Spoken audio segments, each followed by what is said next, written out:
Hello बच्चों, electrochemistry का lecture दोबारा बनाना पड़ रहा है यार।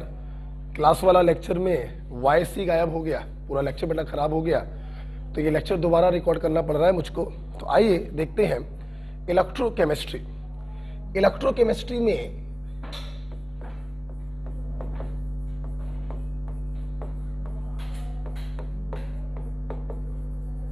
हम लोग को बेटा यहां पर सबसे पहले पढ़ना है इलेक्ट्रोलिटिक कंडक्शन।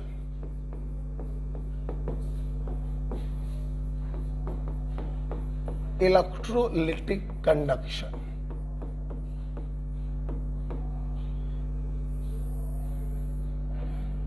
कंडक्शन का बेटा मतलब होता है फ्लो ऑफ करंट, और इलेक्ट्रोलिटिक का मतलब है in electrolytic solution with the help of ion. Okay, तो व्हाट इज इलेक्ट्रोलिटिक कंडक्शन?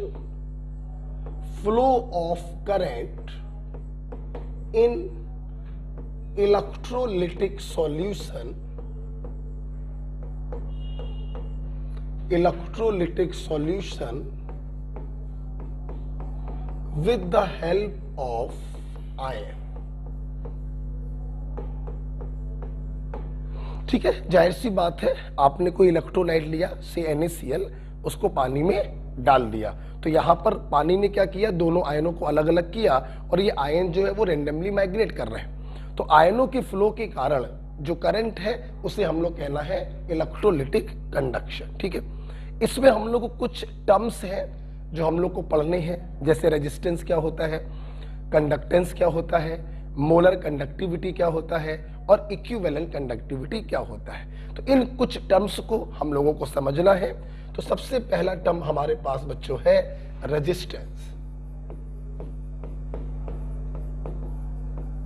इसे कैपिटल R से डिनोट करेंगे, और आपको मालूम होना चाहिए रेजिस्टेंस का मतलब होता है कोई भी ऐसी चीज जो करंट के फ्लो में अवरोध उत्पन्न करे, हम लोग उसे कहते हैं रेजिस्टेंस। सुनना बेटा, जैसे मान लो हमारे पास ये एक सेल है, ठीक, इसमें हमने किसी इलेक्ट्रोलाइट को डाल दिया, पानी में घोलकर किसी इलेक्ट्रोलाइट को डाला, यहां पर दो इलेक्ट्रोड डाले,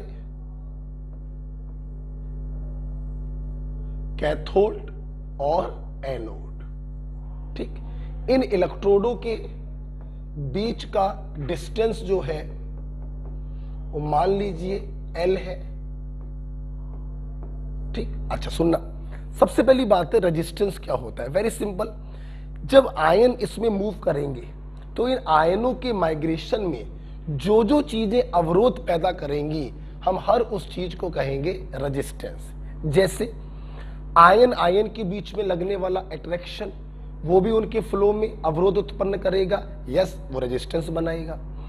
सॉल्वेंट सॉल्वेंट के बीच में लगने वाला इंटरेक्शन, बोले तो विस्कोसिटी, जितनी ज्यादा होगी सॉल्वेंट की, आयनों के फ्लो में उतनी प्रॉब्लम आएगी, यस, वो भी रेजिस्टेंस बनाएगा। आयन और सॉल्वेंट के बीच में जो इंटरेक्शन होगा, जितना ज्यादा होगा, आयनों का सॉल्वेशन उतना ज्यादा हो जाएगा, उनका साइज उतना ज्यादा हो जाएगा, उनके फ्लो में उतनी प्रॉब्लम आएगी, यस, ये भी क्या होगा, रेजिस्टेंस। तो इलेक्ट्रोलिटिक सॉल्यूशन में रेजिस्टेंस क्या होता है, यहां पे रेजिस्टेंस होता है डिफरेंट टाइप्स ऑफ इंटरेक्शन। जैसे आयन आयन इंटरेक्शन, जैसे आयन सॉल्वेंट इंटरेक्शन,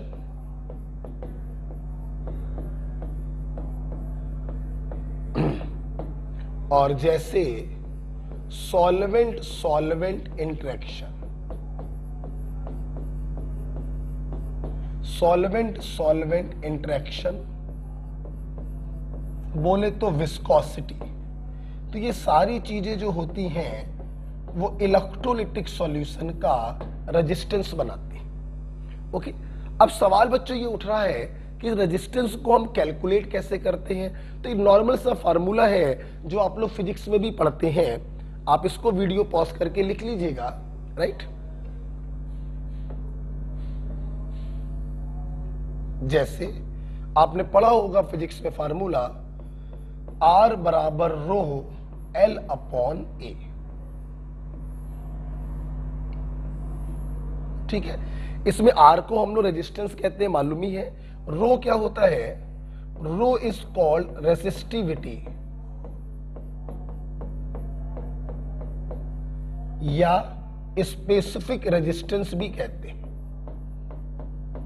लेकिन ज्यादा रिकमेंडेड जो शब्द है वो रेसिस्टिविटी है।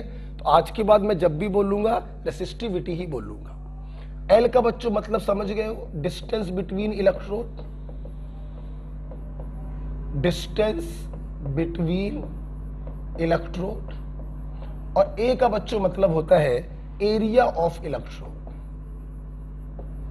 Area of electrode, right. अच्छा, दूसरी बात बच्चों ध्यान देंगे, यूनिट के ऊपर ध्यान देंगे। हम लोग जो कुछ भी लेके चलेंगे वो सीजीएस सिस्टम में लेकर चलेंगे। मतलब जैसे आपको मालूम है आर का जो यूनिट होता है इट इज ओ। इसे सिंबल के रूप में भी हम लोग डिनोट कर सकते हैं और इसकी स्पेलिंग भी लिख सकते हैं OHM। बात करें रो का यूनिट क्या होगा? लेंथ का सेंटीमीटर, एरिया का सेंटीमीटर स्क्वायर। 1 सेंटीमीटर से 1 सेंटीमीटर चला गया तो रो का बच्चों यूनिट आ गया, it is ohm centimetre. Clear? तो यूनिट पर विशेष ध्यान रखिएगा। आर का यूनिट ओम है और रो का यूनिट है ohm centimetre. This is about the resistance. Different types का फोर्स ऑफ अट्रैक्शन रेजिस्टेंस बनाता है, जिसको कैलकुलेट करते हैं with the help of formula rho L upon A। L क्या है? डिस्टेंस बिटवीन इलेक्ट्रोड और A क्या है? एरिया ऑफ इलेक्ट्रोड, ठीक है। अच्छा, अब पहला टर्म आपने समझा रेजिस्टेंस के बारे में। अब हम लोग बात करेंगे दूसरे टर्म्स की। दूसरा बच्चों टर्म है कंडक्टेंस।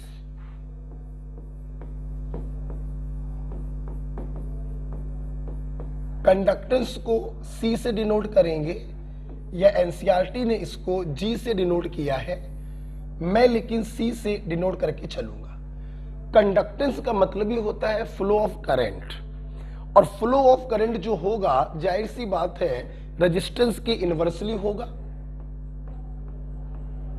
तो it is reverse of resistance. मतलब आप C बराबर लिख सकते हैं 1/R, राइट। अगेन हम लोग बात करेंगे यूनिट की।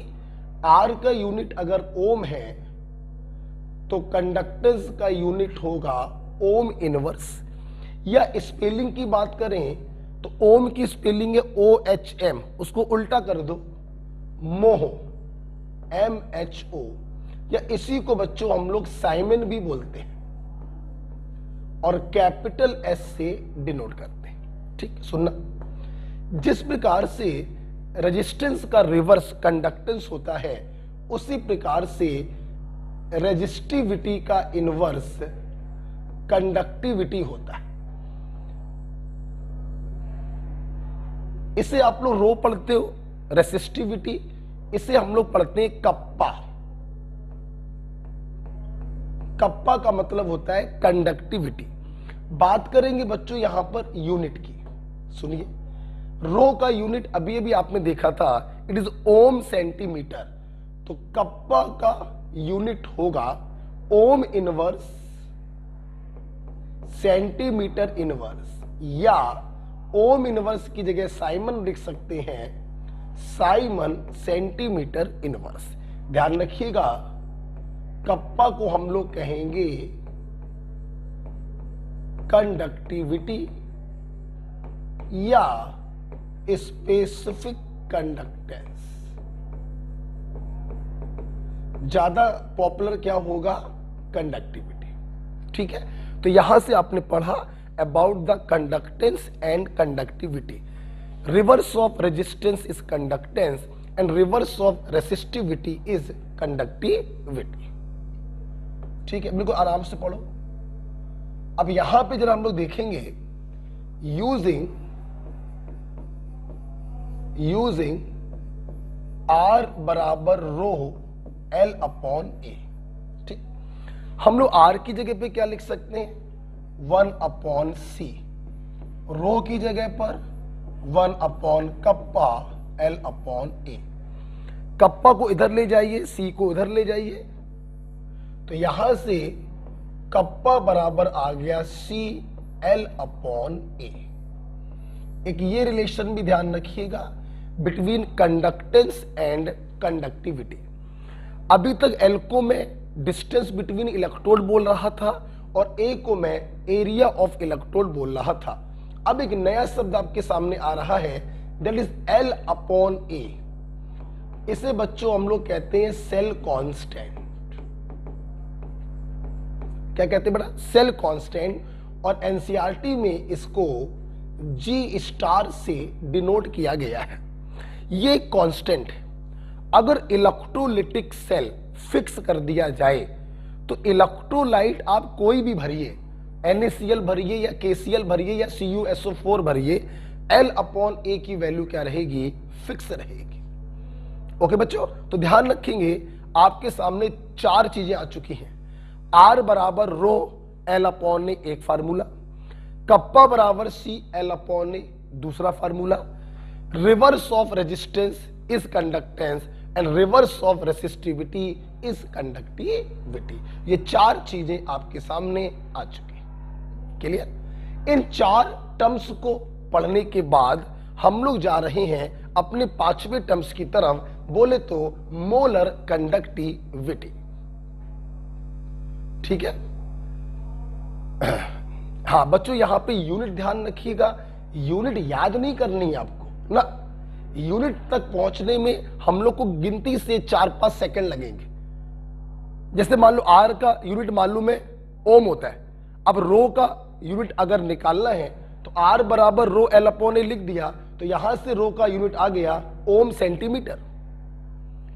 अब मान लीजिए आपको कप्पा का यूनिट लिखना है, कप्पा बराबर 1 अपॉन रो का यूनिट है ओम सेंटीमीटर, तो कप्पा का हो गया ohm inverse centimetre inverse, that is Simon centimetre inverse. तो कोई भी यूनिट याद नहीं करनी है, फार्मूला लिखकर बना लेंगे। ये ध्यान रखिएगा, हम लोग जब भी चलेंगे सीजीएस में ही चलेंगे। ठीक है, अब इन 4 बातों को डिस्कस करने के बाद अब हटा देते से कोई काम नहीं है। हमारी अगली बेटा टर्मिनोलॉजी है मोलर कंडक्टिविटी। इसे हम लोग लैम्डा एम से डिनोट करते हैं। बच्चों ये उल्टा जो V बनाया है, पढ़ते बच्चों इसको लैम्डा ही है, पढ़ते इसको क्या लैम्डा ही है। व्हाट इज मोलर कंडक्टिविटी लिखेंगे, इट इज, साथ में लिखिएगा, it is conductivity of VML solution in which 1 mole electrolyte is dissolved.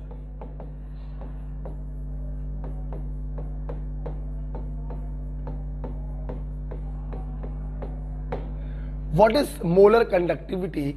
It is conductivity of VML solution in which 1 mole electrolyte is dissolved. इधर देखिए, molar conductivity is conductivity of VML solution.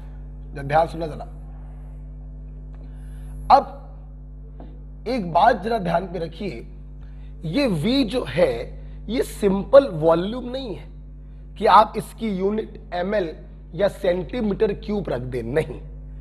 ये वो volume है जिसमें 1 मोल solute dissolve है, अर्थात इसकी unit होगी वॉल्यूम की यूनिट पर mole. This is the unit of V। अब अगर यहां से हम मोलर कंडक्टिविटी की यूनिट निकालें तो कप्पा की यूनिट होती है साइमन सेंटीमीटर इनवर्स। अभी थोड़ी देर पहले बताई थी, इसकी यूनिट साइमन सेंटीमीटर इनवर्स, दोनों को मल्टीप्लाई कर दीजिए तो मोलर कंडक्टिविटी की यूनिट आ गई Simon centimetre square mole inverse. ध्यान रखिएगा बच्चों, ये इंपॉर्टेंट है, आपके एग्जाम में पूछा जाता है। तो what is molar conductivity? It is conductivity of VMl solution in which 1 mole electrolyte is dissolve. इसलिए इसका यूनिट सिर्फ सेंटीमीटर क्यूब नहीं होगा, पर मोल भी लगाना पड़ेगा। इस V को और अच्छे से समझने के लिए आइए कुछ और करते हैं। जैसे माना से molarity of solution is M। माना, हमने माना जिस बर्तन में आपने इलेक्ट्रोलाइट को डिसॉल्व किया है उसकी मोलैरिटी M है, मान लेते हैं। सुना बेटा, मोलैरिटी M का मतलब क्या हुआ? M मोल सॉल्यूट डिसॉल्व है 1000 ml सॉल्यूशन में। मोलैरिटी आप पढ़ चुके हो, moles upon volume in litre या moles upon volume in ml into 1000। Molarity क्या होता है? 1 लीटर या 1000 ml सॉल्यूशन में जितना सॉल्यूट का मोल डिसॉल्व होता है हम उसी को मोलैरिटी कहते हैं। तो यहां से ये क्लियर हुआ M mole solute dissolve in 1 litre या 1000 ml सॉल्यूशन। बच्चों आपने एक चीज नोटिस करी, मैंने 1 लीटर को ना लेकर 1000 ml में ज्यादा इंटरेस्ट दिखाया। क्यों? क्योंकि 1000 ml बोलो या 1000 सेंटीमीटर क्यूब बोलो एक ही बात है। हम लोग सीजीएस में लेके चलते हैं, इसलिए 1 लीटर ना लेकर 1000 सेंटीमीटर क्यूब लेकर चलेंगे। तो M मोल डिसॉल्व है 1000 सेंटीमीटर क्यूब में, तो 1 मोल सॉल्यूट डिसॉल्व होगा 1000 अपॉन M सेंटीमीटर क्यूब में। ये वो वॉल्यूम आया जिसमें 1 मोल डिसॉल्व है, तो यही वॉल्यूम बच्चों डिनोट करेगा V को। इसको बेटा V को, इस V को आप यहां पे अगर सब्स्टिट्यूट कर दें तो मोलर कंडक्टिविटी और मोलैरिटी ऑफ सॉल्यूशन में रिलेशन आ जाएगा। देखिए बेटा, जैसे मैंने इसको यहां पे शिफ्ट किया तो मोलर कंडक्टिविटी बराबर आ गया कप्पा इंटू 1000 अपॉन मोलैरिटी। ये रिलेशन है, ऑफ कोर्स याद ही होना चाहिए। मोलर कंडक्टिविटी बराबर conductivity into 1000 upon molarity. Right बच्चों, तो आपने 5वीं टर्मिनोलॉजी को हमसे सीखा, molar conductivity. It is the conductivity of VMl solution in which 1 mole solute is dissolved. V की जगह पर सब्स्टिट्यूट कर सकते हैं 1000 अपॉन M। ओके बच्चों, लिख लेंगे इसको। वीडियो को पॉज करके भी लिख सकते हैं आप, ठीक है। हम लोगों ने पढ़ा R बराबर रो L अपॉन ए, कप्पा बराबर C L अपॉन ए, C बराबर 1/R, कप्पा बराबर 1/रो, मोलर कंडक्टिविटी बराबर कप्पा इंटू 1000 अपॉन मोलैरिटी। इतना हम लोगों ने पढ़ लिया है, राइट। अब 6वीं टर्मिनोलॉजी है, जैसे आपने पढ़ा मोलर कंडक्टिविटी, ऐसे बेटा एक होता है इक्विवेलेंट कंडक्टिविटी। बिल्कुल फोटोकॉपी होती है। इक्विवेलेंट कंडक्टिविटी, इसे हम लोग डिनोट करते हैं लैम्डा EQ से।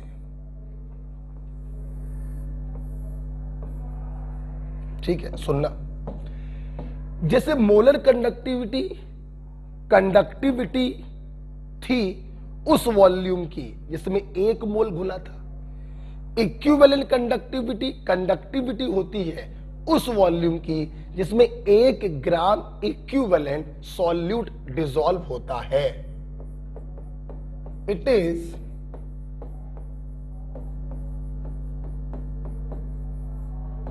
conductivity of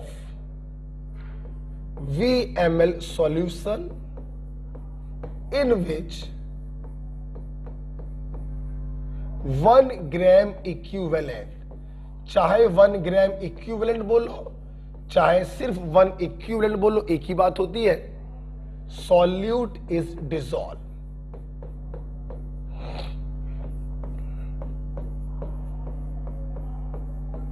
मतलब अगर मैं इसका फार्मूला बनाऊं तो लैम्डा EQ बराबर कप्पा इंटू वी। ध्यान रखिएगा ये अगेन V सिर्फ वॉल्यूम नहीं है, इसका यूनिट होगा सेंटीमीटर क्यूब पर इक्विवेलेंट। तो यहां से अगर इक्विवेलेंट कंडक्टिविटी की हम यूनिट बनाएं तो सेंटीमीटर स्क्वायर इक्विवेलेंट इनवर्स आएगा। जिस प्रकार से मोलर कंडक्टिविटी और मोलैरिटी में रिलेशन है, बिल्कुल वही रिलेशन होता है इक्विवेलेंट कंडक्टिविटी और बच्चों नॉर्मेलिटी में। ये देखिए वहां पर M था, यहां पर बच्चों N होगा। क्लियर? तो इस प्रकार से हम लोगों ने पढ़ा what is equivalent conductivity. Molar conductivity में मोल चलता है, इक्विवेलेंट कंडक्टिविटी में नॉर्मेलिटी चलती है, ग्राम इक्विवेलेंट चलता है। उसकी यूनिट में मोल इनवर्स आता है, इसकी यूनिट में इक्विवेलेंट इनवर्स आता है। ओके, आइए ये जो कॉन्सेप्ट आपने सीखा है हम इसके ऊपर एनसीईआरटी का एक क्वेश्चन करते हैं। आइए देखते हैं एनसीईआरटी का क्वेश्चन क्या है। ठीक है बच्चों, आइए करते हैं। इसको मैं हटा दूंगा। एक क्वेश्चन करते हैं एनसीईआरटी का।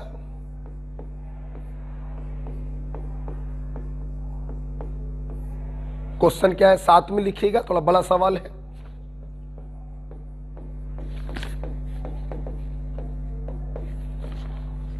Resistance of A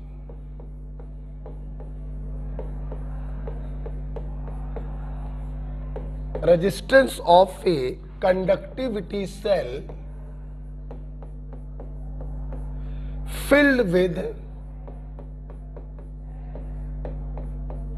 0.1 molar KCl solution is 100 ohm, is 100 ohm, full stop. If resistance of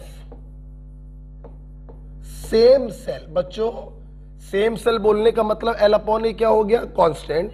same cell when filled with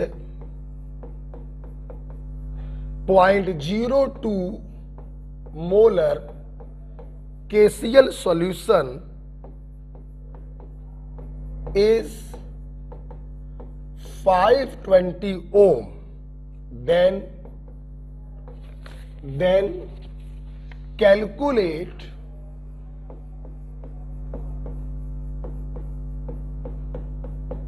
conductivity बोले तो kappa and molar conductivity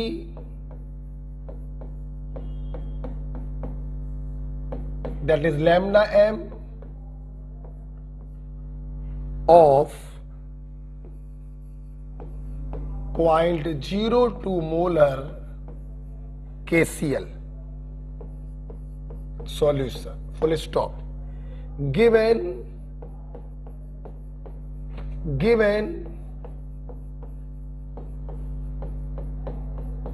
conductivity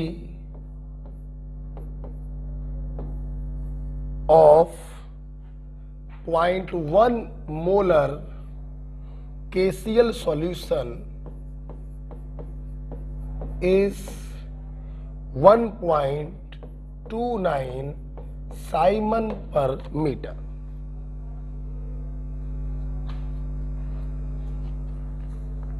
ठीक, सवाल जब आपने लिखा होगा आपकी कॉपी की 5-6 लाइनें भर गई होगी, बड़ा लेंदी सवाल आपको दिखाई पड़ रहा है, लेकिन बड़ा विश्वास मानिए सवाल में कोई दम नहीं। आपने जो फार्मूले मुझसे पढ़े हैं उन्हीं फार्मूलों का आपको इस्तेमाल करना है, राइट। जैसे इतना लेंदी क्वेश्चन है, सिर्फ पढ़िए मत, इसको सिमुलाइज करिए। जब आप इसको सिमुलाइज करेंगे आपको खुद दिखाई पड़ने लगेगा कि हमें कौन सा फार्मूला यूज करना है, हमें कैसे आंसर निकालना है। जस्ट देखिए, थोड़ा सा इसको ऊपर करेंगे, जगह थोड़ी कम पड़ेगी हमारे पास। ठीक है, देखिए resistance of a conductivity cell filled with 0.1 molar KCl। हमारे पास KCl है 0.1 मोलर। अच्छा भाई, रेजिस्टेंस इसका दिया गया है 100 ओम। अच्छा भाई, ठीक है। If resistance of same cell when filled with 0.02 molar KCl। अब हमने क्या किया, इसी इलेक्ट्रोलाइटिक सेल में 0.02 मोलर KCl भर दिया, तो इसका रेजिस्टेंस हो गया 520 ohm. Then calculate conductivity and molar conductivity of 0.02 molar KCl solution. 0.1 molar KCl का कंडक्टिविटी आपको दिया है 1.29 साइमन पर मीटर। ये देखिए, हमने सवाल को इतने अच्छे से सिम्बलाइज कर लिया है बेटा कि अगर ये सवाल अब हमारे सामने से हट जाए तो हमें कोई प्रॉब्लम नहीं होगी। ठीक, सुनिएगा मेरी बात। क्वेश्चन को करने से पहले हमने प्लान बनाया, सब देखें बेटा। R का इनवर्स कर दे तो इसका C आ गया, कप्पा बराबर CL/A। हमने यहां से L/A निकाल लिया, जो L/A इसका होगा वही L/A इसका होगा। अच्छा, कप्पा बराबर CL/A, C की जगह रख देना 1/R, L/A यहां से निकाल लिया, एक आंसर आ गया। इजी लगा कि नहीं लगा? मोलर कंडक्टिविटी बराबर conductivity into 1000 upon molarity, that's it. It's a very simple question. लेकिन जैसा कि मैंने कहा, हम लोग हमेशा चलते हैं बच्चों CGS में। आपको देखिए एक चीज ऐसी दी गई है जिसमें SI का इस्तेमाल हो रहा है। आप सबसे पहले इसको CGS में बदल दीजिए। मीटर को सेंटीमीटर में बदलेंगे तो डिनोमिनेटर में 10 की पावर 2 आएगा, जो ऊपर जाएगा तो 10 की पावर -2 हो जाएगा। तो सबसे पहले तो आप इसको बदल दीजिए।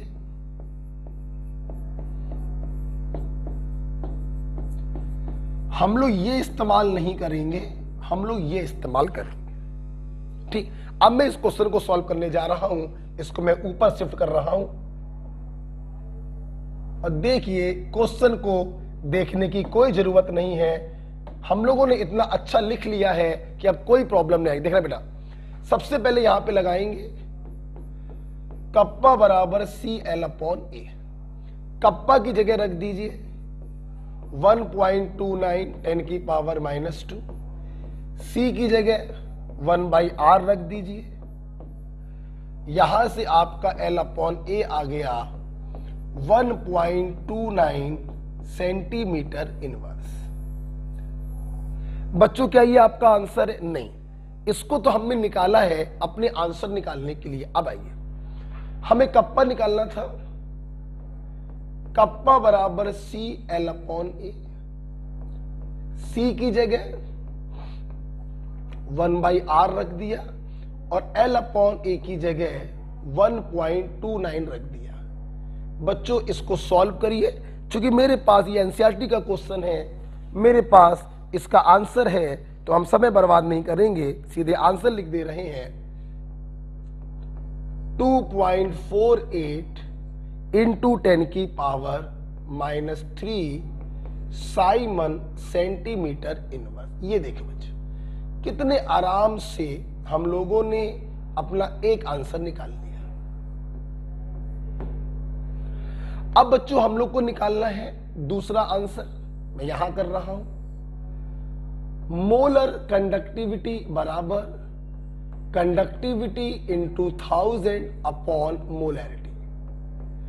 कंडक्टिविटी आप निकाल चुके हैं 2.48 इंटू 10 की पावर -3। मोलैरिटी बच्चों दिया है 0.02। आप अगर देखें इससे ये कैंसल हो गया, तो मोलर कंडक्टिविटी आ गया 124 Simon centimetre square mole inverse. ये बेटा आपका दूसरा आंसर हो गया। ओके, तो बहुत ही सिंपल था ये क्वेश्चन, देखने में बड़ा लग रहा था। पहली इंफॉर्मेशन से आपको L/A निकालना था और फिर उसको यहां पे सब्स्टिट्यूट करके अपने आंसर निकाल लेते। राइट, नेक्स्ट आइए अपने इस टॉपिक को थोड़ा हम लोग आगे की तरफ लेके चलते हैं। इस एक क्वेश्चन के बाद थोड़ा कॉन्फिडेंस आ गया होगा कि आपने जो फार्मूले पढ़े हैं उनको कैसे इस्तेमाल करना है। अगला पॉइंट बच्चों है फ्रॉम एनसीईआरटी, मैं इसको हटाना चाहूंगा।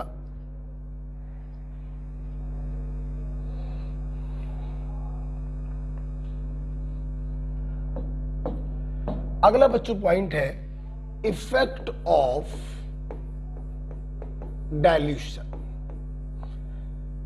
अगर हम उस बर्तन में ऊपर से पानी डालें जिसमें आपने इलेक्ट्रोलाइट को भरा हुआ है, तो आपने जो चीजें पढ़ी, resistance, resistivity, conductance, conductivity, molar conductivity और इक्विवेलेंट कंडक्टिविटी, आपने 6 चीजें पढ़ी। अगर हम इस बर्तन में ऊपर से पानी डालें तो इन 6 चीजों पे क्या फर्क पड़ेगा, सुन लो। जब पानी डालेंगे तो ये सारी की सारी चीजें बढ़ने लगती हैं except resistance and conductivity, R and kappa, जो पानी डालने पर बढ़ते नहीं बल्कि घटने लगते हैं। तो बहुत ही इंपॉर्टेंट पॉइंट रखिए, ऑल क्वांटिटी increases, ध्यान रखना बच्चों, except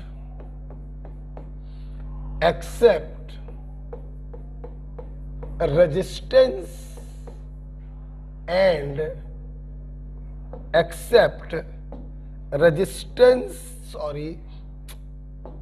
आ गया, except resistance and conductivity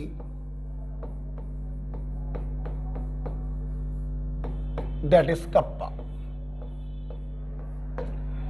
तो ध्यान रखिएगा, जब भी हम किसी इलेक्ट्रोलिटिक सॉल्यूशन को ऊपर से डाइल्यूट करते हैं वाटर को ऐड करके, तो सारी क्वांटिटी बढ़ जाती है लेकिन रेजिस्टेंस और कंडक्टिविटी घट जाता है। रेजिस्टेंस घटने का एक सीधा सा उत्तर है बच्चों, जब आप पानी डालेंगे तो वॉल्यूम बढ़ गया, जब वॉल्यूम बढ़ गया तो आयन दूर दूर हो गए, दूर दूर होने का मतलब फोर्स ऑफ अट्रैक्शन कम हो गया, और फोर्स ऑफ अट्रैक्शन कम हो गया मतलब रेजिस्टेंस क्या हो गया, कम हो गया। तो रेजिस्टेंस बच्चों कम होने का सीधा सा आंसर होता है decrease in force of attraction, bracket में लिखिए, इन strong electrolyte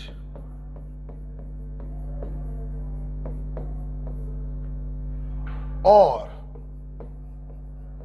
increase in number of ion in weak electrolyte. इसको लिखिए बड़ा प्यारा पॉइंट है, नीट में आ चुका है बच्चों, और इसे इन्वर्टेड कॉमे में बंद कर दीजिए। देखिए देखिए, स्ट्रॉन्ग इलेक्ट्रोलाइट और वीक इलेक्ट्रोलाइट में रेजिस्टेंस के घटने का या यूं बोलो कंडक्टेंस के बढ़ने का जो रीजन है वो अलग अलग है। वीक इलेक्ट्रोलाइट में जब हम ऊपर से पानी डालते हैं, उसको डाइल्यूट करते हैं, रेजिस्टेंस कम हुआ। स्ट्रॉन्ग इलेक्ट्रोलाइट होगा तो भी रेजिस्टेंस कम होगा, लेकिन दोनों के जो रीजन देते हैं हम लोग वो अलग अलग है। वीक इलेक्ट्रोलाइट में जब पानी डालते हैं तो अकॉर्डिंग टू ओस्टवॉल्ड डाइल्यूशन लॉ उसका डिग्री ऑफ डिसोसिएशन बढ़ता है, जिससे नंबर ऑफ आयन बढ़ते हैं। नंबर ऑफ आयन बढ़े, कंडक्टेंस बढ़ा, कंडक्टेंस बढ़ा, रेजिस्टेंस कम हो गई। और स्ट्रॉन्ग इलेक्ट्रोलाइट में बच्चों पानी डालने पे आयनों की संख्या पे क्यों फर्क पड़ेगा? वो तो पहले से स्ट्रॉन्ग है, वो तो पहले से 100% टूट चुका है। तो स्ट्रॉन्ग इलेक्ट्रोलाइट में रेजिस्टेंस घटने का रीजन आयनों का बढ़ना नहीं होता है, यहां पे रीजन होता है आयन दूर दूर हो जाएंगे, उनके बीच में लगने वाला फोर्स ऑफ अट्रैक्शन कम हो जाएगा, इसलिए रेजिस्टेंस कम हो जाएगा। तो ध्यान रखना, ये बच्चों एक इंपॉर्टेंट चीज होती है, ठीक है। तो इस चीज को मैंने आपको समझाया, इफेक्ट ऑफ डाइल्यूशन। ठीक, अब बेटा हम लोग एक पॉइंट आगे की तरफ जाना चाहेंगे, इसको मैं हटाना चाहूंगा। अगला बच्चों पॉइंट है, एनसीईआरटी में पूरा लिखा हुआ है लेकिन नाम नहीं लिखा है। अगला पॉइंट है डिबाई हक्कल ओ सैगर इक्वेशन।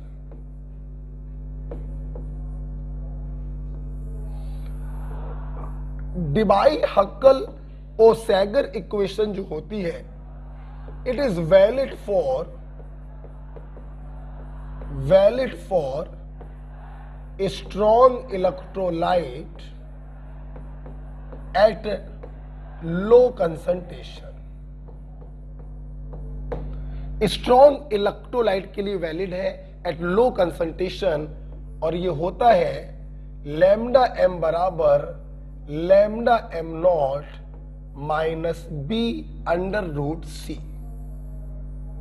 ओके, इसमें मतलब मैं कोई हेल्प नहीं कर पाऊंगा, आपको ये इक्वेशन याद करनी। यहां पे बच्चों जो लैम्डा एम है ये है molar conductivity at given concentration.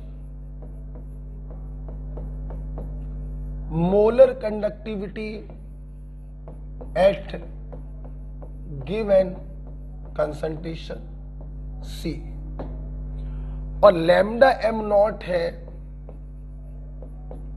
Molar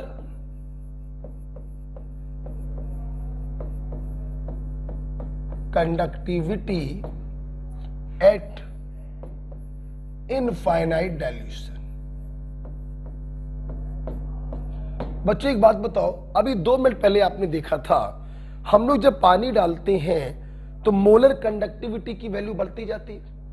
आपने पानी डालते डालते उसको चरम सीमा इनफाइनाइट पे पहुंचा दिया, तो मोलर कंडक्टिविटी भी बढ़ते बढ़ते अपनी मैक्सिमम वैल्यू को अचीव करती है, और उसी मैक्सिमम वैल्यू को कहते हैं लैम्डा एम नॉट। हाँ बेटा, इसीलिए इसका दूसरा नाम होता है लिमिटिंग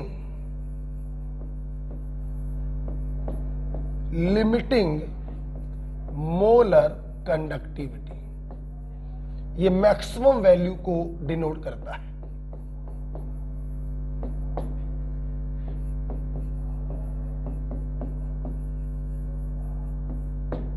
ठीक है, सी कंसंट्रेशन है और बी बच्चों एक कांस्टेंट होता है,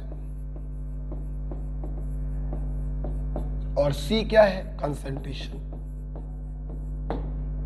ठीक है, तो अगर इस डिबाई हक्कल ओसेगर इक्वेशन जो स्ट्रॉन्ग इलेक्ट्रोलाइट के लिए है, अगर इसमें हम एक ग्राफ प्लॉट करें लैम्डा एम और रूट सी के बीच में, तो it is Y equal to minus का एम एक्स प्लस का सी। पॉजिटिव इंटरसेप्ट है विद नेगेटिव स्लोप। तो अगर एक ग्राफ प्लॉट करें, मैं इसको थोड़ा ऊपर ले जाना चाहूंगा, ठीक है। और ये जो आपने अगर लिख लिया हो, लैम्डा एम क्या है, लैम्डा एम नॉट क्या है, बी क्या है, सी क्या है, तो जगह चाहिए है, मैं इसको हटाना चाहूंगा बच्चों।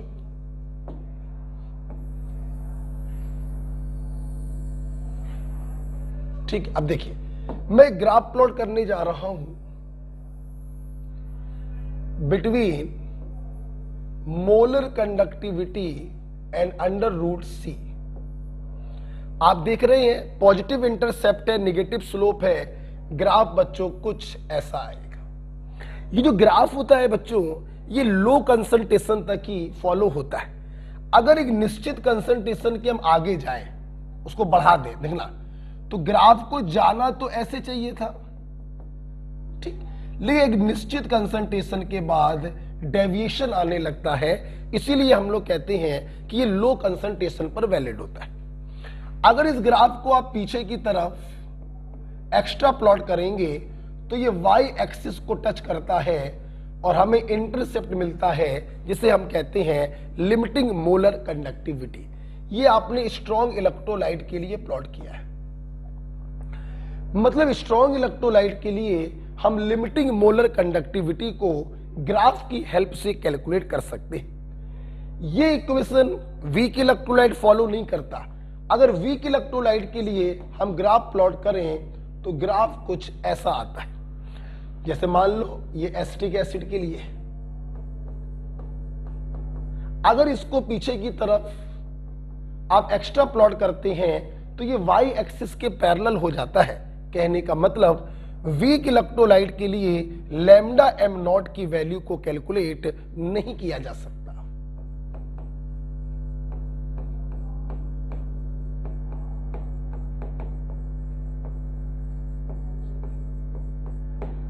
फॉर वीक इलेक्ट्रोलाइट,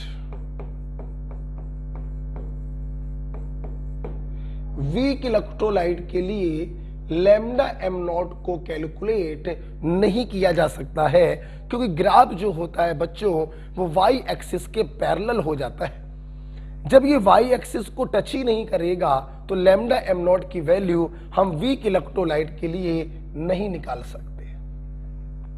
इसीलिए मैंने पहले लिखवा दिया कि this equation is valid only for strong electrolyte, वो भी लो कंसंट्रेशन पर, हाई पर वो भी फॉलो नहीं होगा।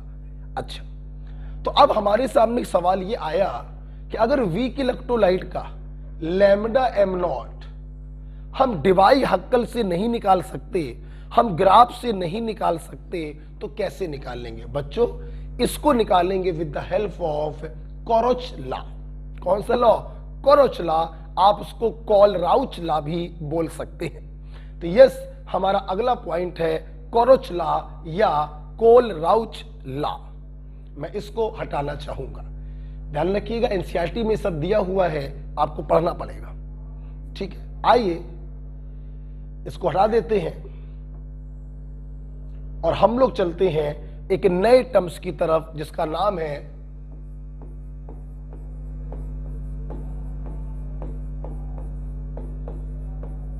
सुनो बच्चों, देखिए अगर H और L साइलेंट कर दिया तो कोरच लॉ, और अगर सिर्फ H को साइलेंट किया तो कोल राउच लॉ।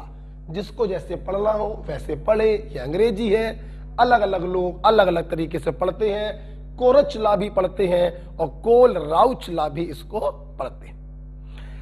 कोल राउच लॉ से हम कैसे निकालते हैं वीक इलेक्ट्रोलाइट का लिमिटिंग मोलर कंडक्टिविटी, इसको बाद में पढ़ेंगे। पहले हम लोग पढ़ेंगे कोलराउच लॉ होता क्या है। देखिए, कोलराउच लॉ हमसे कहता है molar conductivity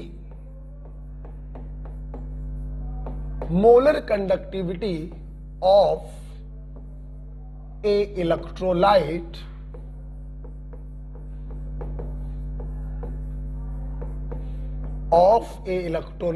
is summation of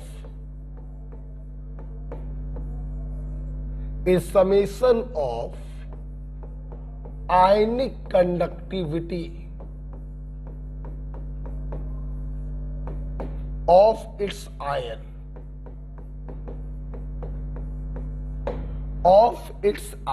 ध्यान दो बेटा, इसलिए मान लो, बात समझना उसको, हमारे पास कोई इलेक्ट्रोलाइट ये है।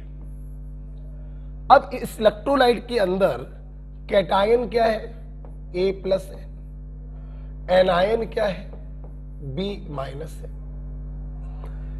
इसका नंबर इसका चार्ज होता है, इसका नंबर इसका चार्ज होता है। कितने कैटायन है, M। कितने एनायन है, N। सुनना बेटा, तो कोरोचला आपसे कहता है किसी इलेक्ट्रोलाइट का जो मोलर कंडक्टिविटी होता है, of course eight infinite dilution लिख लेंगे वहां पर, मैं फिर से बता देता हूं, molar conductivity of electrolyte is summation of ionic conductivity of its ion eight infinite dilution. ठीक है, देखो बच्चों, तो इस इलेक्ट्रोलाइट का जो मोलर कंडक्टिविटी होगा ये बराबर होगा, सुना बच्चों, आयनों की मोलर कंडक्टिविटी को हम आयनिक कंडक्टिविटी कहते हैं। शब्द बदल गया है, मतलब वही है, Simon centimetre square mole inverse ये भी है, और आयनिक कंडक्टिविटी भी Simon centimetre square mole inverse होता है। आयनों की मोलर कंडक्टिविटी को हम आयनिक कंडक्टिविटी कह देते हैं, बस। सिंबल भी दोनों का सेम है भाई, यहां पे लैम्डा को उल्टा वी बनाते हैं, और यहां पर जो लैम्डा होता है वो बिल्कुल वही होता है जो हम लोग बनाते आए। तो ionic conductivity of cation plus ionic conductivity of anion. अब बच्चों एक बात ध्यान रखिए, कितने कैटायन है, M, तो M से मल्टीप्लाई कर दो। यहां कितने एनायन है, N, तो N से मल्टीप्लाई कर दो। तो आप देख सकते हैं molar conductivity of A electrolyte is summation of ionic conductivity of its ion. यहीं पर मैं एक बात और बताना चाहूंगा, अगर मोलर कंडक्टिविटी निकाला है तो इनको जोड़ने से पहले नंबर से मल्टीप्लाई किया। अगर आप इक्विवेलेंट कंडक्टिविटी निकालने तो इसमें कोई शक नहीं है कि जोड़ना तो अभी भी है,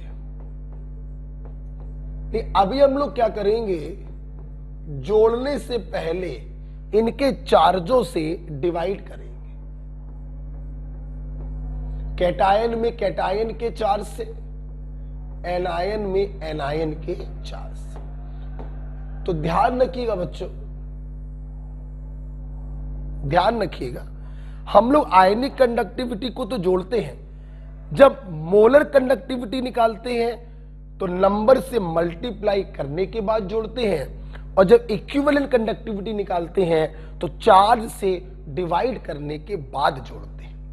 क्लियर? बहुत ही इंपॉर्टेंट चीज आपने पढ़ी है, इसके ऊपर एनसीईआरटी में भी क्वेश्चन दिया गया है और नीट में भी क्वेश्चन आ चुका है। आइए एक सवाल करते हैं। आइए बच्चों एक सवाल करते हैं इसके ऊपर। तो कोरोचला कहता है किसी इलेक्ट्रोलाइट की molar conductivity at infinite dilution is summation of ionic conductivity. Number से मल्टीप्लाई करेंगे, चार्ज से डिवाइड करेंगे। ठीक है, एक क्वेश्चन करते हैं। Calculate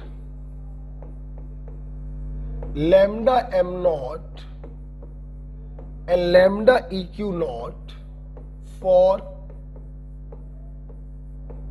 BaCl2 solution given ionic conductivity of Ba+2 is 120। आप देखिए यूनिट वही लिखी है जो मोलर कंडक्टिविटी की होती है। and ionic conductivity of Cl minus is 100.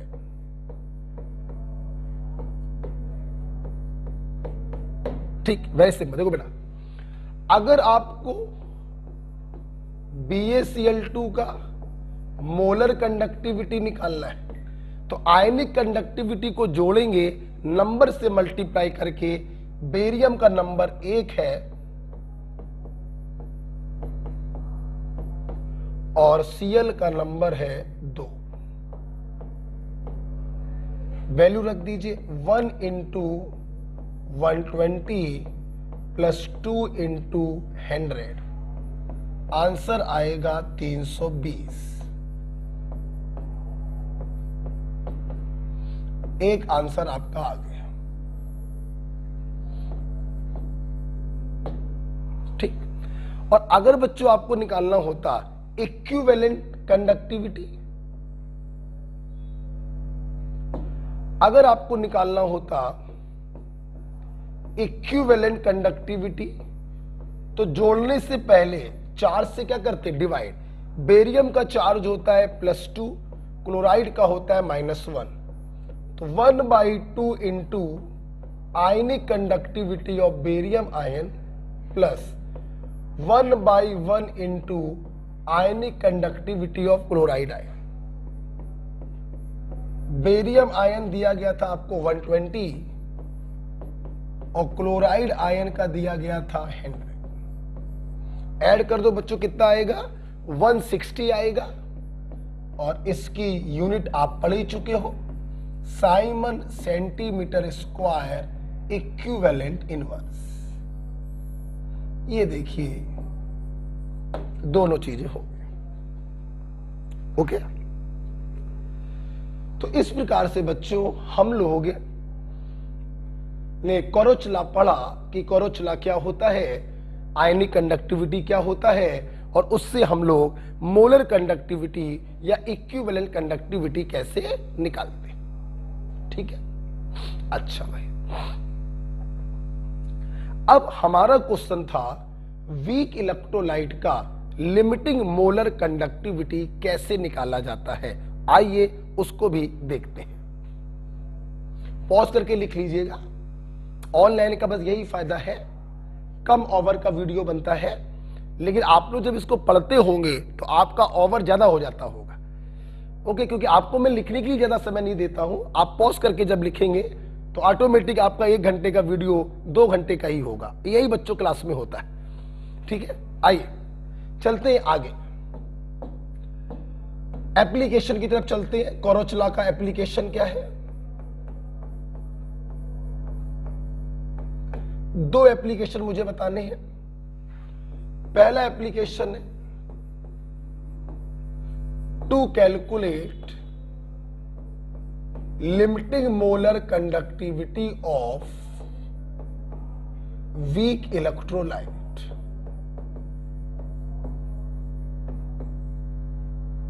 यही हमारा मेन क्वेश्चन था जिसके लिए हम लोग कोरोचला पढ़ रहे थे। आइए देखते हैं। माना बेटा आपको limiting molar conductivity sodium acetate का दिया है, स्ट्रॉन्ग इलेक्ट्रोलाइट है, ग्राफ की हेल्प से आ जाएगा। मैंने लिमिटिंग मोलर कंडक्टिविटी HCl का दे दिया, ग्राफ की हेल्प से आ जाएगा।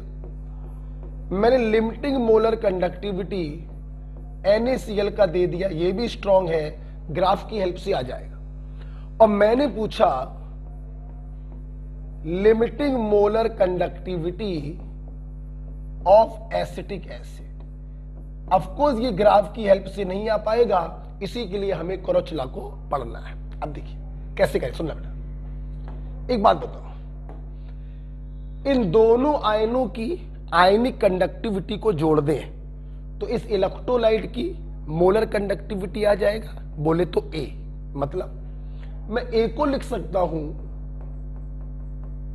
आयनिक conductivity of acetate ion plus ionic conductivity of Na+ ion. दोनों का नंबर 1 है, 1 से मल्टीप्लाई करो चाहे ना करो। Ionic conductivity of H+ plus ionic conductivity of Cl minus, ionic conductivity of Na plus plus ionic conductivity of Cl minus, और जिसकी निकालना है उसको भी लिख सकते हैं दिस प्लस दिस। अब देखो, हमें इन तीन इक्वेशन का इस प्रकार से इस्तेमाल करना है कि बराबर के राइट साइड पर सिर्फ ये दो आयन बचे और उन दो आयनों का समेशन इसकी वैल्यू को डिनोट करेगा। सोचो, अगर मैं इक्वेशन 1 में इक्वेशन 2 को ऐड कर दूं तो मुझे एसीटेट आयन भी मिल गया, H प्लस आयन भी मिल गया, लेकिन दो अनवांटेड आयन भी मिल गए, Na प्लस और Cl माइनस, जिसे हमें हटाना है।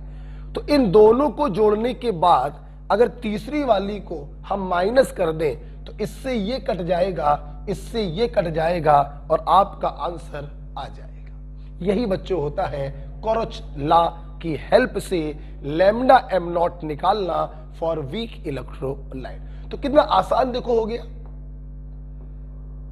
कितना आसान देखो हो गया। हमें क्या करना है, इक्वेशन 1 में इक्वेशन 2 को जोड़ना है और इक्वेशन 3 को घटाना है। आइए करिए। जब आप करेंगे तो A plus B minus C, और यही डिनोट करेगा limiting molar conductivity of weak electrolyte acetic acid. This is your answer. अभी फिलहाल मैंने आपको कंसेप्चुअली बताया कि आपने कैसे इसको सॉल्व किया। हमें एसीटेट चाहिए था, हमने A को ले लिया। हमें H प्लस चाहिए था, हमने B को ले लिया। लेने पर नुकसान ये हुआ, दो अनवांटेड आयन आ गए, उनको हटाने के लिए हमने तीसरे वाले को माइनस कर दिया। राइट बच्चों, ये बन गया। ओके, एक बार देख ले, वीडियो बन रहा है, कोई प्रॉब्लम तो नहीं है। पता चले हम पढ़ाते जा रहे हैं और दोबारा भी खराब हो जाए, ठीक है भाई, चल तो रहा है। आइए आइए, ऑनलाइन के कारण तारों से घिर जाता है पूरा शरीर। अब देखो बेटा, जब एग्जाम में आपके सामने ये सवाल आएगा तो आप ऐसे बिल्कुल मत करिएगा। लिख लिया होगा आप सब लोगों ने। अब समझिए शॉर्टकट तरीका क्या है, ऐसे मत करिएगा, तो समय बर्बाद होगा फर्जी में। हमें ये सब करने की कोई जरूरत नहीं। ठीक, डायरेक्ट देखिए आंसर कैसा है, सुनना भाई। हमें अगर इसका लैम्डा एम नॉट निकालना है तो हमें एसीटेट आयन का आयनिक कंडक्टिविटी चाहिए और H प्लस आयन का आयनिक कंडक्टिविटी चाहिए। अब देखना, एसीटेट आयन जहां से मिल रहे हो उसको ले लो, प्लस H प्लस आयन जहां से मिल रहे हो उसको ले लो, दोनों को जोड़ दिया और जो तीसरा वाला बचे उसको माइनस कर दो, तो डायरेक्ट आपका आंसर आ जाएगा। सवाल ये उठ रहा है, सर आपने टेक्निक कैसे बनाई? मैं उम्मीद करता हूं मेरे सभी स्टूडेंट को समझ में आ गया होगा कि जब आपने A और B को ऐड किया होगा तो दो अनवांटेड आयन आए होंगे, जिसको हटाने के लिए आपने तीसरे वाले को माइनस कर दिया होगा। ओके बच्चों, तो कभी भी इस प्रकार के क्वेश्चन आए, आप क्या करेंगे, उसके कैटायनिक सोर्स को पकड़ेंगे प्लस उसके एनायनिक सोर्स को पकड़ेंगे और माइनस कर देंगे बचे हुए सॉल्ट को। आपका आंसर आपके सामने होगा।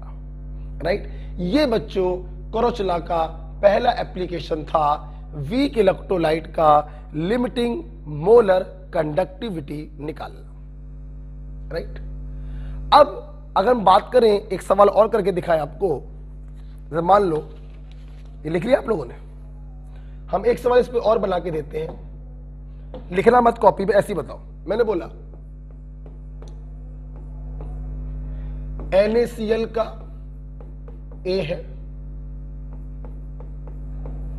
KNO3 का B है, KCl का C है, और हमने पूछा NaNO3 का बताओ। क्या मेरे स्टूडेंट बिना पेन चलाए बता सकते हैं? बिल्कुल। Na+ जहां से मिले उसको ले लो,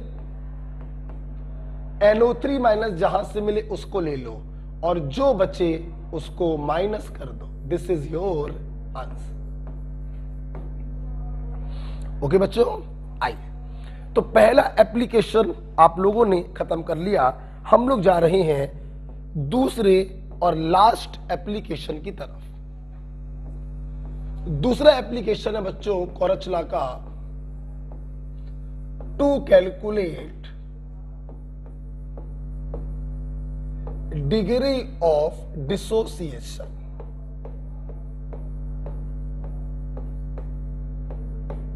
दैट इज अल्फा। देखिए, डिग्री ऑफ डिसोसिएशन हम कैसे निकालते हैं? हम डायरेक्ट फार्मूला इस्तेमाल करते हैं बच्चों, अल्फा बराबर lambda m upon lambda m not. Direct बच्चों फार्मूला होता है अल्फा बराबर lambda m upon lambda m not. इस तरीके से this is molar conductivity at given concentration and this is molar conductivity at infinite dilution.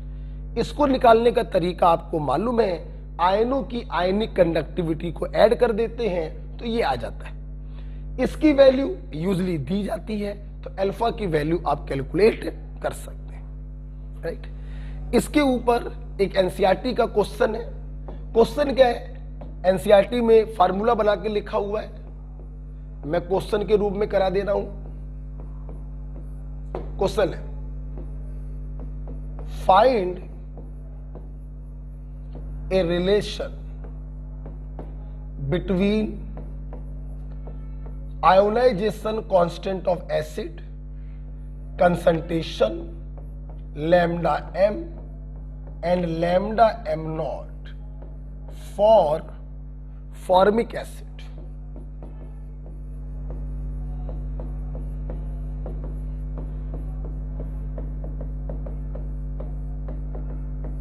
देखो बच्चों, आप लोग देख रहे हैं फॉर्मिक एसिड 1:1 टाइप का इलेक्ट्रोलाइट।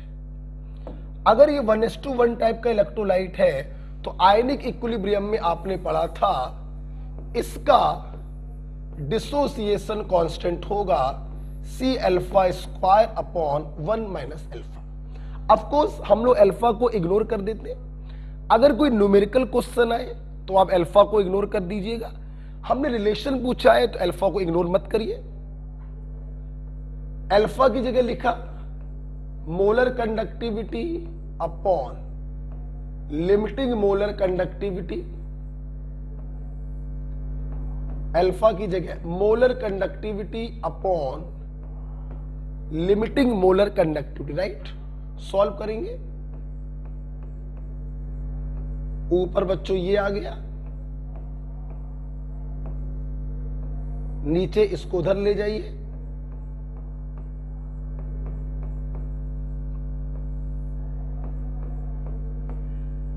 आप देख सकते हैं एक इससे एक ये कैंसल हो जाएगा। तो आपने रिलेशन प्रूफ करके दिखाया C lambda m² upon lambda m not lambda m not minus lambda m। ये देखिए आपने रिलेशन प्रूफ किया, Ka बराबर क्या आ गया? C lambda m² upon lambda m not multiple में lambda m not minus lambda m। बच्चों वो कोई फार्मूला नहीं है, फार्मूला तो आपका ये होता है, बस आपने अल्फा की जगह पर lambda m upon lambda m not को सब्स्टिट्यूट किया है तो आपका ये रिलेशन आ गया। इस प्रकार से बच्चों हम लोगों ने सेकंड वाला जो पार्ट है वो खत्म कर लिया, इलेक्ट्रोलिटिक कंडक्शन जो है वो खत्म कर लिया। अगली क्लास में हम लोग पढ़ेंगे electrochemical cell, that is galvanic cell. आप लोग कुछ क्वेश्चन इसके लगा लीजिएगा, मेरे पास सीट है तो मैं आपको बताना चाहूंगा क्वेश्चन, देख लें बेटा सीट है कि नहीं है। हाँ मेरे पास सीट है, शीट आपको पीडीएफ फॉर्म में मिली जाएगी। आप क्वेश्चन लगाएंगे इसके, second, third, fifth, sixth, seven, eighth,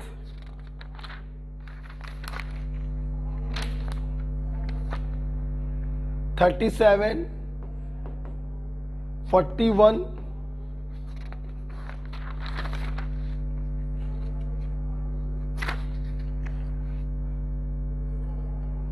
ठीक है, 1 2 3 4 5 6 7 8 41। नेक्स्ट 57,